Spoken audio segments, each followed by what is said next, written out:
তো আজকের কোশ্চেন হলো লগারিদম কি।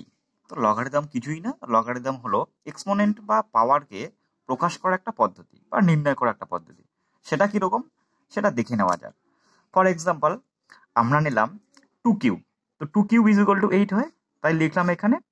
এবার এক্ষেত্রে বেসটা কি আমরা জানি, বেস এক্ষেত্রে 2, সেজন্য বেসটাকে 2 লেখা হয়েছে, এবং পাওয়ার বা ঘাত যেটা এক্ষেত্রে 3। তো এই পাওয়ার বা ঘাত এক্ষেত্রে 3, সেটাকে অন্য আরেকভাবেও লেখা যায়। সেটা কিরকম, ইজ ইকুয়াল টু দিয়ে লগ পাশে 8 আর নিচে লেখা হয়, লগের ঠিক নিচে লেখা হয় বেসটাকে। ঠিক আছে, তো সেটাকে জাস্ট আমরা উল্টে লিখলাম, লগ 8 পাশে লগের নিচে 2 ইজ ইকুয়াল 3। এবার ব্যাপারটা হচ্ছে, এবার এটাকে কিভাবে পড়বো, রিড কিভাবে করা হয়। সেটাকে এইভাবে রিড করা হয় যে log of 8 to the base 2 is 3। মানেটা হচ্ছে বেস 2 এর সাপেক্ষে, এক্ষেত্রে বেস 2 এর সাপেক্ষে 8 এর লগারিদম হলো 3।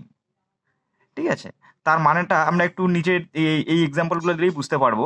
যেমন এখানে একটা লেখা হয়েছে প্রবলেম, যে log of 100 to the base 10 is equal to কত। তার মানেটা হচ্ছে 10-এর পাওয়ার কত হলে 100 হয়। 10-এর পাওয়ার যদি 2 হয় তাহলে 100 হয়।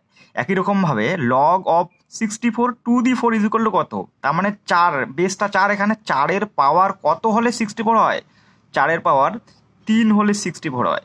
একই রকমভাবে 3-এর পাওয়ার কত হলে 27 হয়, 3-এর পাওয়ার যদি 3 হয় তাহলে 27 হয়। অর্থাৎ পরিষ্কার বুঝতে পারছি, এই যে এক্ষেত্রে 2, এক্ষেত্রে 3, এর ক্ষেত্রে 3, এগুলো কি, এগুলো অ্যাকচুয়ালি পাওয়ার বা ঘাত, তাই না? কারণ আমরা বললাম যে 10-এর পাওয়ার কত হলে 100 হয়, 10-এর পাওয়ার 2 হলে 100 হয়, তাহলে 2টা কি এখানে পাওয়ারটাকে নির্দেশ করছে। 4-এর পাওয়ার কত হলে 64 হয়, 3 হলে 64 হয়, পাওয়ারটাকে নির্দেশ করছে। তো এভাবেই আমরা বলতে পারি যে লগারিদম কিছুই না, লগারিদম হলো পাওয়ার বা ঘাতটাকে প্রকাশ করার একটা পদ্ধতি বা নির্ণয় করার একটা পদ্ধতি।